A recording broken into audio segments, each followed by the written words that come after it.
Thor's journey to Jötun-heim. As the giants from Jötun-heim were continually sending out cold blasts of wind to nip the tender buds and hinder the growth of the flowers, Thor once made up his mind to go and force them to behave better. Accompanied by Loki, he set out in his chariot, and after riding for a whole day, the gods came at nightfall to the confines of the giant world, where, seeing a peasant's hut, they resolved to stay for rest and refreshment. Their host was hospitable but very poor, and Thor, seeing that he would scarcely be able to supply the necessary food to satisfy his by no means small appetite, slew both his goats, which he cooked and made ready to eat, inviting his host and family to partake freely of the food thus provided, but cautioning them to throw all the bones without breaking them into the skins of the goats, which he had spread out on the floor. The peasant and his wife ate heartily, but his son, Thialfi, encouraged by mischievous Loki, ventured to break one of the bones and suck out the marrow, thinking his disobedience would not be detected.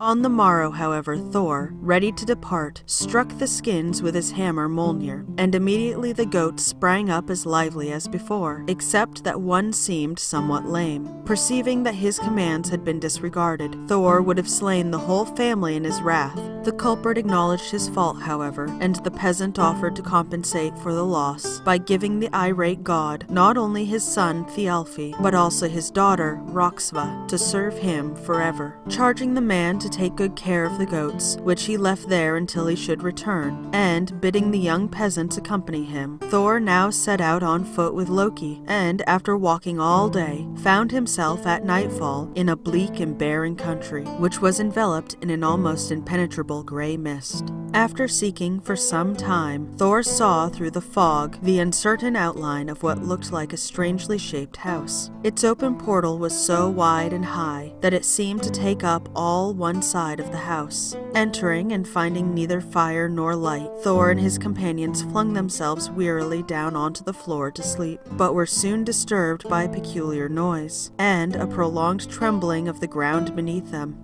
Fearing lest the main roof should fall during this earthquake, Thor and his companions took refuge in a wing of the building, where they soon fell sound asleep. At dawn, the god and his companions passed out, but they had not gone very far ere they saw the recumbent form of a sleeping giant, and perceived that the peculiar sounds which had disturbed their rest were produced by his snores. At that moment, the giant awoke, arose, stretched himself, and looked about him for his missing property, and a second later picked up the object which Thor and his companions had mistaken in the darkness for a house. They then perceived with amazement that this was nothing more than a huge mitten, and that the wing in which they had all slept was the separate place for the giant's great thumb. Learning that Thor and his companions were on their way to Utgard, as the giant's realm was also called, Skrymir, the giant, proposed to be their guide, and after walking with them all day, he brought them at nightfall to a spot where he proposed to rest.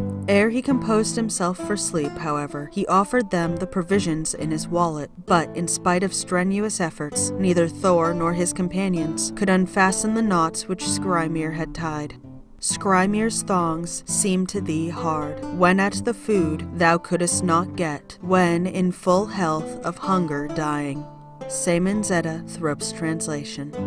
So that was Thor's journey to Jötun-heim, the 5th section of Chapter 4 of Myths of the Norsemen by Helene A Guerber, Thor. I will be working my way through this book section by section, and if there are any other public domain books that you would like for me to read, please leave a comment below. Did you enjoy this video? Then subscribe for more, and be sure to check me out on Facebook and Patreon. Thank you for listening, and have a lovely evening.